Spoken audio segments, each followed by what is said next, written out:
Hi எல்லோருக்கும் வணக்கம். Bigg Boss season 9 Tamil. இந்த வீடியோவில் நம்ம வைல்டு கார்டு உள்ளே வராங்க அப்படின்ற செய்தி உங்களுக்கு வந்து கேள்விப்பட்டிருப்பீங்க. ஸோ அதனுடைய தாக்கம் அப்படிங்கிறது தீபாவளி கொண்டாட்டமாக 2 எலிமினேஷன் பாசிபிள் இருக்குது அப்படின்ற ஒரு அப்டேட் வந்து பார்த்தீங்கன்னா வந்திருக்கு. ஸோ வெள்ளிக்கிழமை காலைல முதல் அப்டேட்டாக வந்து பார்த்தீங்கன்னா அதுதான் வந்து நமக்கு, அதாவது தேர்ஸ்டே நைட்டே வந்து வந்துருச்சு அப்படிங்கிறது தான். பட் உறுதியான தகவல் இல்லை. ஏன்னா வைல்டு கார்டு வந்தாங்கன்னா டைமென்ஷன் மாறும் அப்படின்றதற்காக இந்த ஒரு விஷயம் வந்து பண்ணியிருக்காங்க அப்படிங்கிறத பார்க்க முடியுது. ஸோ யார் எலிமினேட் ஆனால் நல்லாயிருக்கும் அப்படிங்கிறத நீங்கள் சொல்லுங்கள். அந்த 2 லட்டு யார் அப்படிங்கிறத சொல்லுங்கள். உடனே நீங்கள் சொல்லலாம் தீபாவளிங்கிறப்ப எவிக்ஷனே இருக்காதுப்பா, அந்த கதைலாம் கிடையாது. தீபாவளி எப்போ போன வருஷம் எவிக்ஷன் இருந்தது, அதுக்கு முந்தின வருஷம் வந்து ஐஷு எவிக்ட் ஆனாங்க, போன வருஷமும் யாரோ ஆனாங்க. ஓகே, ஆனால் இருக்குது ஆர்ஜி ஆனந்தி நினைக்கிறேன். ஸோ 2 எவிக்ஷன் அப்படிங்கிறது பாசிபிள் இருக்குது. ஏன்னா உடனே இவங்க வைல்டு கார்டை ஏன் நகர்த்திட்டு வராங்க அப்படிங்கிறத நீங்கள் யோசிக்கணும். ஏன்னா ஏற்கனவே 2 பேர் போயிட்டாங்க, நந்தினி அண்ட் பிரவீன் காந்தி. இப்போ 2 பேர் போனாங்கன்னா முடிஞ்சு போச்சு. ஸோ ஆக மொத்தம் இப்போயே 18 தான் இருக்காங்க. 16 ஒரு 5 பேர் வந்தாங்க, 21 பேர் ஆரம்பிட்டா கேம் அப்படின்ற மாதிரி வந்து பார்த்தீங்கன்னா ஆரம்பிச்சிருவாங்க. ஸோ இதுதான் அவங்களுடைய பிளான். அதனால் 2 எவிக்ஷன் இந்த வாரம் வந்து கண்டிப்பாக பண்ணணும். இன்னொன்று, இந்த கண்டஸ்டன்ஸ் அப்படிங்கிறது பிக் பாஸுக்கு ரொம்ப weakest contestant of all time அப்படிங்கிறத நீங்கள் பார்த்துருப்பீங்க. பிக் பாஸ் வந்து துஷாரை வந்து துவச்சி காய போட்டது மட்டும் இல்லாமல் துஷாரை வைத்து நீ எப்படிலாம் கேமை வந்து பார்த்தீங்கன்னா மாற்றணும், நீங்கள் என்ன பண்ணிகிட்ருக்கீங்க, இது வரைக்கும் 9 சீசனில் நீங்கள் தான் டிசிப்ளினே இல்லாத கண்டஸ்டன்ஸு, நீங்கள் ஒரு புரிதல் கிடையாது, எதுவுமே பண்ண மாட்டீங்க. அது மாதிரி ரெக்கார்டாக வாங்கிட்டு இருக்காங்க. பிக் பாஸ் 9 நீங்கள் தான் முதல் தடவை என்ன பண்ணுறதுக்கு, ஒன்றுமே பண்ணாமல் இருக்கிறதுக்கு நீங்கள் தான் முதல் தடவை என்ன பண்ணுறதுக்கு, ரூல்ஸ் பிரேக் பண்ணுறது நீங்கள் தான் முதல் தடவை என்ன பண்ணுறதுக்கு, இந்த மாதிரி வந்து வெட்டித்தனமாக நீங்கள் உட்காந்துருக்குது நீங்கள் தான் முதல் தடவை. எதுக்கு இந்த மாதிரி வந்து ஒன்றுமே தெரியாமல் ரூல்ஸும் படிக்காமல், அதே மாதிரி இப்போ லேட்டஸ்ட்டாக வந்து ஒரு அடி அடித்தார், கேப்டன்ஷிப்பும் பண்ண தெரியாமல் டிசிப்ளின் இல்லாத ஒரு ஆள் நீங்கள் தான் அப்படின்ற மாதிரி போட்டு உடச்சிட்டார். ஸோ அந்த கோவம் அப்படிங்கிறது பிக் பாஸ் வந்து இருக்குது அப்படிங்கிறது பார்க்க முடியுது. ஸோ பெரிய விமர்சனங்கள் வெளியும் வந்துட்டு இருக்கு.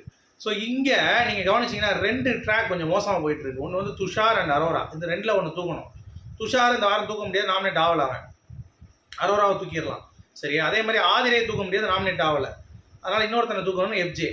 ஸோ இந்த 2 பேரையும் தூக்கிட்டு ஃப்ரெஷ்ஷாக வந்து பார்த்தீங்கன்னா வெளியே கொண்டு வந்துட்டு அடுத்து நல்ல கண்டஸ்டண்ட்டாக ஒரு 2 பேர் உள்ளே அனுப்புனாங்கன்னா இந்த அரோரா துஷார் அந்த மேட்ரு போயிடும்.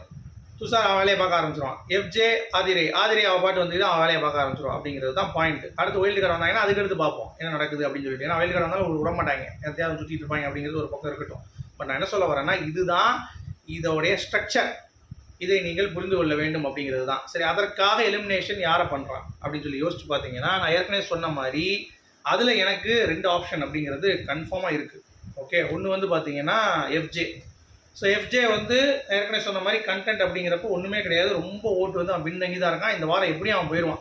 ஒரு எவிக்ஷன்னா கண்டிப்பாக எஃப்ஜே, அதில் எந்த ஒரு மாற்று கருத்தும் இல்லை. ஓகே, ஆனால் 2 எவிக்ஷன் அப்படின்னா கெமியா அரோராவா அப்படிங்கிறப்போ கெமிக்கோ அரோரா வந்து அதிகமாக இருக்கிற மாதிரி தெரியுது. ஆனால் நாளைக்கு வெள்ளிக்கிழமை இல்லை ஈவினிங் இல்லை சனிக்கிழமை காலையிலக்குள்ளே அரோராவை டக்க இறக்கிடுவாங்க. ஸோ அப்படி வச்சு பார்க்கும் பொழுது அரோராவும் எஃப்ஜேஎம் தான் வந்து வெளியேறுவாங்க, சரியா? இதில் வேறு எந்த டைமென்ஷனில் நீங்கள் யோசிக்க முடியாது. அப்சரா ஜென்யூனாக இருக்காங்க, அவங்களுடைய ஆட்டமும் கொஞ்சம் நேரத்தில் வெளியே வருங்கிறத நம்பலாம். கெமி எடுத்துக்கிட்டிங்கன்னா ரொம்ப பிசிக்கலி ஸ்ட்ராங்கான ஒரு கேர்ளாக இருக்காங்க. ஸோ அவங்களுடைய ஆட்டமும் வந்து வெறித்தனமாக இருக்கும் அப்படிங்கிறத நம்பலாம். ஒரு பெரிய டாஸ்க்லாம் கூட நல்லாயிருக்கும். ரம்யாவை நீங்கள் தூக்க முடியாது, உள்ள கண்டென்ட்டை ஃபயர் பண்ணுறாங்க. கம்ருதீன் டாஸ்கில் மிரட்டி வாங்குறான், ஒன்றும் பண்ண முடியாது. பார்வதியை நீங்கள் உடைக்க முடியாது, செம்ம பிளேயராக இருக்காங்க. சபரி வாய்ப்பே கிடையாது, ஏன்னா அவன் வந்து ரொம்ப டாப்பில் ஒரு டீமே உருவாக்கிட்டு இருக்காப்புல. நம்ம கனி அவனுக்கு கீழே பிரான்ச்சஸ் மாதிரி உருவாக்கிட்டு இருக்காரு, அவங்கள தூக்க முடியாது. திவாகர் வாய்ப்பே கிடையாது, தொட்டால் மக்கள் கொந்தளிச்சிருவான். ஏன்னா ஓரளவுக்கு உள்ள கேம் ஆடுறதே அவன் தான் அப்படிங்கிறப்ப கண்டிப்பாக அவரை வந்து தூக்குறதுக்கு மெயின் வாய்ப்பே கிடையாது அப்படிங்கிறது தான். ஸோ இங்கே பிக் பாஸுக்கே ஒரு டஃப் டெசிஷன். அவங்க ஷூலேயே வந்து பார்த்தீங்கன்னா என்னடா அது அப்படிங்கிற மாதிரி யோசிச்சுட்டு இருப்பாங்க. ஸோ அப்படி இருக்கிறப்ப முதல் கட்ட நடவடிக்கையாக 2 எலிமினேஷன் அப்படிங்கிறது முழுக்க பாசிபிள் அப்படின்ற மாதிரி சொல்கிறாங்க. அதாவது நான் வந்து கொஞ்சம் எக்ஸாக்ரேட் பண்ணி ரூம் ஒரு மாதிரி சொல்லல, கண்டிப்பாக இது நடக்கும்னு சொல்கிறேன். ஏன்னா பிக் பாஸ் சீசன் அப்படி போகுது, கண்டஸ்டன்ஸ் யாரும் வேல்யூ இல்லைங்கிறது தெரிஞ்சு 2 எலிமினேஷன் அப்படிங்கிறது நம்மளுடைய இதில் பார்த்தா 9 பேர் எலிமினேட் பண்ணலாம். இதில் சரி விட்டு தொலைங்க பரவாயில்ல அப்படின்றதுக்காக 2 பேர் எலிமினேட் பண்ணுறதே பெரிய விஷயம் அப்படின்ற மாதிரி நான் பார்க்குறேன். ஸோ நீங்கள் யாரெல்லாம் எலிமினேட் பண்ணலாம் நினைக்கிறீங்க? என்னை பொறுத்த வரைக்கும் அரோரா எஃப்ஜே கண்டிப்பாக வந்து பார்த்தீங்கன்னா பாயாசம் போடுவாங்க அப்படிங்கிறத எதிர்பார்க்குறேன். நீங்கள் என்ன நினைக்கிறீங்க அப்படிங்கிறத கண்டிப்பாக கான்வர்சேஷன் சொல்லுங்கள். மீண்டும் அடுத்த வீடியோ சந்திப்போம். அது வரைக்கும்